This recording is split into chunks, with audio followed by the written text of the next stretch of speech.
আসসালামু আলাইকুম, শামিল লীনা স্বাগত জানাচ্ছেন টিভির দুপুরের খবরে। ক্রাউন সিমেন্ট শিরোনাম দেখছিলেন, এবারে পুরো খবর। সাবেক প্রতিমন্ত্রী এবি তাজুল ইসলাম চট্টগ্রাম বন্দরের সাবেক চেয়ারম্যান রিয়ার অ্যাডমিরাল মোহাম্মদ সোহাইলকে আটক করেছে পুলিশ।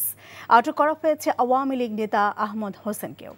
মঙ্গলবার দিবাগত রাত 12:30টার দিকে রাজধানীর বনানী থেকে আটক করা হয় নৌবাহিনী থেকে চাকরিচ্যুত নৌ কর্মকর্তা সোহাইলকে। তাকে জিজ্ঞাসাবাদের জন্য মিন্টো রোডে গোয়েন্দা পুলিশ কার্যালয়ে নেওয়া হয়েছে। গত সোমবার সোহাইলকে চাকরিচ্যুত করে চিঠি দেয় নৌবাহিনী। তার বিরুদ্ধে দুর্নীতি, জোরপূর্বক গুম ও হত্যাসহ বিভিন্ন অভিযোগ ওঠার পর নৌবাহিনী এই ব্যবস্থা নেয় বলে জানা গেছে। তিনি র্যাবের আইন ও গণমাধ্যম শাখার মুখপাত্র হিসেবেও দায়িত্ব পালন করেছেন। এছাড়া রাজধানী গুলশান থেকে সাবেক মুক্তিযুদ্ধ বিষয়ক প্রতিমন্ত্রী অবসরপ্রাপ্ত ক্যাপ্টেন এবি তাজুল ইসলাম এবং রাজধানী বনশ্রী থেকে আওয়ামী লীগের সাংগঠনিক সম্পাদক আহমদ হোসেনকে আটক করা হয়। এদিকে বিমানবন্দর থেকে আটক করা হয়েছে বেসরকারি টিভি চ্যানেল ৭১ টিভির চাকরিচ্যুত প্রধান বার্তা সম্পাদক শাকিল আহমেদ ও তার স্ত্রী ৭১ টিভির চাকরিচ্যুত প্রিন্সিপাল করেসপন্ডেন্ট ফারজানা রূপাকে। তাদের ডিবির কাছে হস্তান্তর করা হয়েছে।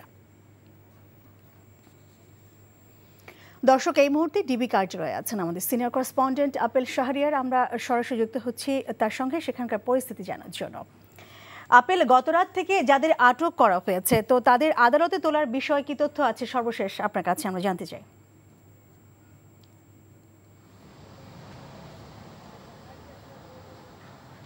হ্যাঁ, সংবাদে যাদের কথা বললেন গ্রেপ্তারের বিষয়ে, তাদেরকে আসলে দুপুরের পরে সিএমএম কোর্টে নেওয়া হবে। মূলত যাদের গ্রেপ্তার করা হয়েছে, সাবেক যে নৌ কর্মকর্তা রয়েছেন এম সোহেল, তাকে পল্টন থানায় একটি হত্যা মামলায় গ্রেপ্তার দেখানো হয়েছে। মূলত বৈষম্য বিরোধী ছাত্র আন্দোলনের সময় পল্টন এলাকায় ব্যাপক সংঘর্ষের ঘটনা ঘটে। সেখানে ছাত্র জনতা, বৈষম্য বিরোধী ছাত্র আন্দোলনে যারা ছিলেন তাদের সাথে আওয়ামী লীগ পুলিশের ত্রিমুখী সংঘর্ষ হয়। এই ঘটনায় একজন মারা গিয়েছেন। অর্থাৎ এই হত্যা মামলায় তাকে গ্রেপ্তার দেখানো হয়েছে। আর পাশাপাশি বলে রাখি যে এখন যারা রয়েছেন তাদেরকে জিজ্ঞাসাবাদ করা হচ্ছে এবং প্রাথমিক অবস্থায় তারা স্বীকার করেছেন, অর্থাৎ বৈষম্য বিরোধী ছাত্র আন্দোলন হচ্ছিল, যৌক্তিক যে আন্দোলনটাকে দমন করার জন্য যে পদক্ষেপ নেওয়ার কথা ছিল বা তারা নিয়েছিল তৎকালীন আওয়ামী লীগ সরকার, তো তাদের সাথে তাদের ইন্ধন ছিল এবং তারা চাচ্ছিল যে কোনো উপায়ে যাতে পরিস্থিতি নিয়ন্ত্রণ করা যায়, এবং পুলিশকে নির্দেশনা দেওয়া হয়েছে যাতে তারা কঠোর বল প্রয়োগ করে। তবে সব মিলিয়ে তারা এখন বর্তমানে ডিবি হেফাজতে রয়েছে এবং আনুষ্ঠানিকভাবে আমরা অপেক্ষা করছি যে ডিবি বা ডিএমপি থেকে যদি কোনো আনুষ্ঠানিকভাবে যদি তারা সংবাদ সম্মেলনে জানানো হয় যে আরও নতুন কী কী তথ্য তাদের কাছে রয়েছে, সেটি আমরা জানাতে পারবো। তো বলে রাখি যে আপনি ৭১ টিভির যে দুজন সাংবাদিকের কথা বললেন, তারা আজকে সকালে যে এয়ারপোর্টে গিয়েছিলেন, অর্থাৎ বিদেশে পালিয়ে যাওয়ার একটি খবর আমরা পেয়েছিলাম। অর্থাৎ সেখান থেকে ইমিগ্রেশন পুলিশ তাদেরকে আটক করে এবং আটক করার পর ডিবিকে তাদেরকে জিজ্ঞাসাবাদের জন্য ডিবিকে তাদেরকে নিয়ে যাওয়া হলে ডিবি তাদেরকে হেফাজতে নিয়ে এখন বর্তমানে ডিবি কার্যালয়ে রয়েছে। অর্থাৎ তাদেরকে কোর্ট মামলায় দেখানো হচ্ছে সে বিষয়টি এখন স্পষ্ট নেই। তার কারণে বলে রাখি যে তারা যখন দেশের বাইরে পালিয়ে যাওয়ার চেষ্টা করছিল, অর্থাৎ ইমিগ্রেশন পুলিশের কাছে অর্থাৎ এসবির কিন্তু তাদের কোনো বাইরে যাওয়ার কোনো অনুমতি ছিল না। এই জন্য তাদেরকে সেখানে আটক করা হয় এবং আটক করে ডিবি কার্যালয়ে নিয়ে আসা হয়েছে।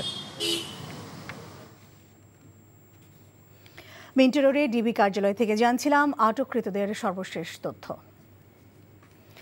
রাজধানী বনানীতে সাবেক বিদ্যুৎ প্রতিমন্ত্রী নসরুল হামিদ বিপুর মালিকানাধীন প্রিয় প্রাঙ্গণ ভবনে অভিযান চালিয়েছে আইনশৃঙ্খলা বাহিনীর সদস্যরা। অভিযান চালিয়ে এখন পর্যন্ত ১,৫১,৩০০ টাকা জব্দ করেছে পুলিশ।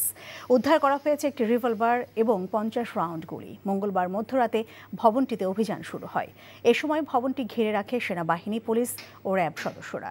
যুব ও ক্রীড়া উপদেষ্টা আসিফ মাহমুদ, বৈষম্য বিরোধী ছাত্র আন্দোলনের ২ সমন্বয়ক সার্জিস আলম, হাসানাত আবদুল্লাহ এবং গণ অধিকার পরিষদের সভাপতি নুরুল হক নুরুর উপস্থিতিতে এই অভিযান চালানো হয়। রাতভর চলমান অভিযানে ভবনের ভেতর থেকে বেশ কয়েকটি ভল্ট জব্দ করা হয়েছে। ফায়ার সার্ভিসের কর্মীরা সেসব ভল্ট ভেঙে নগদ টাকা উদ্ধার করে। ভূ রাজনৈতিক পরিস্থিতিতে চীন বাংলাদেশের পাশে থাকবে বলে প্রত্যাশা বিএনপির মহাসচিব মির্জা ফখরুল ইসলাম আলমগীরের। আর চীন বাংলাদেশের অভ্যন্তরীণ বিষয়ে হস্তক্ষেপ করবে না, এমনটা বলেছেন দেশটির রাষ্ট্রদূত ইয়াও ওয়েন। বিএনপি চেয়ারপারসনের গুলশান কার্যালয়ে বৈঠক শেষে এসব বলেন তারা। বুধবার সকাল ১১টায় বিএনপির মহাসচিবের সাথে সাক্ষাৎ করতে আসেন চীনা রাষ্ট্রদূত। ঘণ্টাব্যাপী বৈঠকে দুদেশের স্বার্থ সংশ্লিষ্ট বিষয় নিয়ে আলোচনা হয়।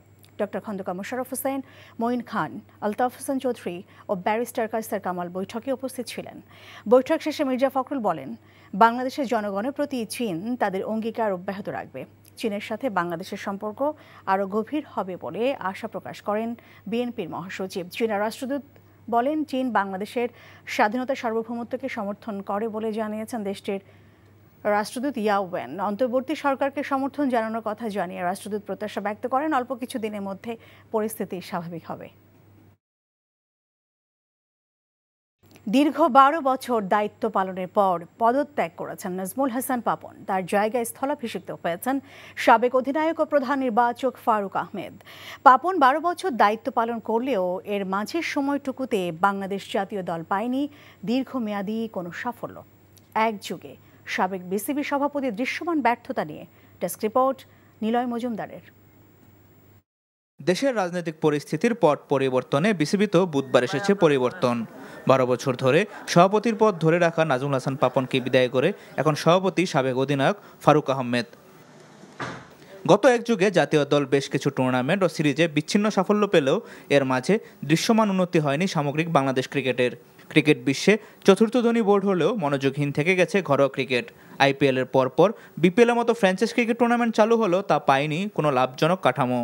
এছাড়াও বগুড়া শহীদ চান্দু স্টেডিয়ামের মতো আন্তর্জাতিক ভেন্যুগুলো পরিত্যক্ত হয়ে যাওয়া আঞ্চলিক ক্রিকেট সংস্থাগুলোকে বিকেন্দ্রীকরণে ব্যর্থতা যোগ হবে সাবেক সভাপতির ব্যর্থতার তালিকায়। এছাড়াও দ্বিতীয় মেয়াদে চন্ডিকার নিয়োগ, ঘরোয়া ক্রিকেটে আম্পায়ারদের নিয়ে অভিযোগ ও জাতীয় দলের একাদশে নিজের কর্তৃত্ব স্থাপনের মতো অভিযোগ আছে তাকে নিয়ে। দেশের বাইরে বসে পদত্যাগপত্র জমা দিয়েছেন নাজমুল হাসান পাপন। সাবেক অধিনায়ক ফারুক আহমেদের সভাপতি দায়িত্ব পাওয়ার পর এক নতুন ইতিহাসই গড়ল বাংলাদেশ ক্রিকেট। এর আগে ভারতীয় ক্রিকেট বোর্ডে সৌরভ গাঙ্গুলি ছাড়া আর কোনো ক্রিকেট বোর্ডেই বোর্ড প্রধান হিসাবে দায়িত্ব পালন করতে দেখা যায়নি সাবেক অধিনায়কদের। দায়িত্ব পাওয়ার পর নিজের পরিকল্পনা জানিয়েছেন ফারুক আহমেদ।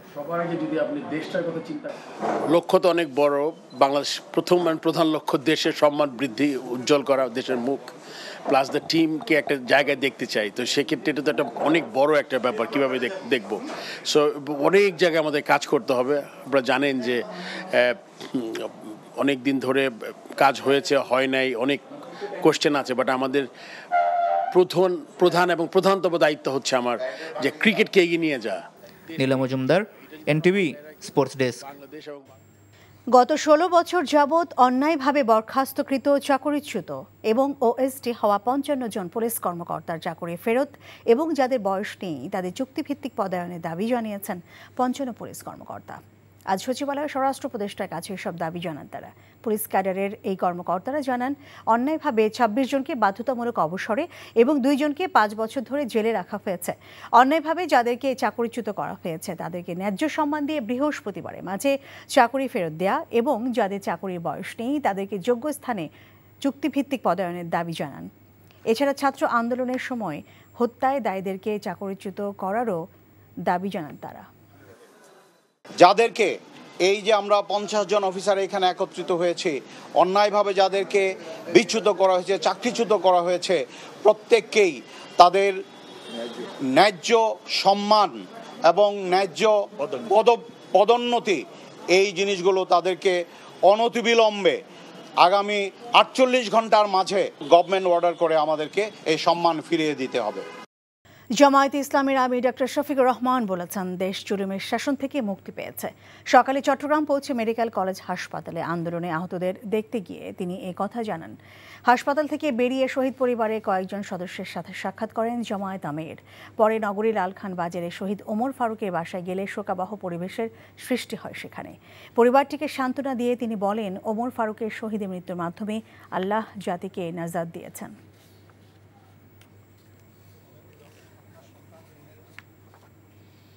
ভুল চিকিৎসায় মিনিস্টার গ্রুপের এক্সিকিউটিভ ডিরেক্টর মোহাম্মদ শামসুদ্দোহা শিমুলের মৃত্যুর অভিযোগ উঠেছে। গতরাতে সেফটি প্লাস্টিক সার্জারি করতে গিয়ে গ্রিন রোডের কমফোর্ট হাসপাতালে মারা যান তিনি। ভুল চিকিৎসায় মৃত্যুর অভিযোগ এনে সকালে হাসপাতালের সামনে বিক্ষোভ করেন কোম্পানির কর্মকর্তা, কর্মচারী ও পরিবারের সদস্যরা। অবিলম্বে চিকিৎসককে গ্রেফতার ও হাসপাতাল বন্ধের দাবি জানান তারা। দাবি না মানলে কঠোর আন্দোলনের হুঁশিয়ারি দেওয়া হয় মানববন্ধন থেকে। 2 দিনের ব্যবধানে দেশের বাজারে স্বর্ণের দাম আবারও বাড়ল। এবার ভরিতে বেড়েছে 1,500 টাকা। এতে ভালো মানের 1 ভরি স্বর্ণের দাম দাঁড়াচ্ছে 1.25 লাখ টাকার কাছাকাছি। দেশের ইতিহাসে এটি এখন পর্যন্ত স্বর্ণের সর্বোচ্চ দাম। বাংলাদেশ জুয়েলার্স সমিতি বাজুস সংবাদ বিজ্ঞপ্তিতে দাম বাড়ানোর ঘোষণা দিয়েছে। তারা বলেছে স্থানীয় বাজারে খাঁটি স্বর্ণের দাম বেড়ে যাওয়ায় নতুন দাম নির্ধারণ করা হয়েছে, যা বুধবার থেকে কার্যকর হয়েছে। নতুন দর অনুযায়ী হলমার্ক করা প্রতি ভরি 22 ক্যারেট স্বর্ণের ভরি হবে 1,24,502 টাকা। এছাড়া 21 ক্যারেট স্বর্ণ 1,18,833 টাকা, 18 ক্যারেট স্বর্ণ 1,01,862 টাকা এবং সনাতন পদ্ধতির স্বর্ণের ভরি 84,214 টাকায় বিক্রি হবে।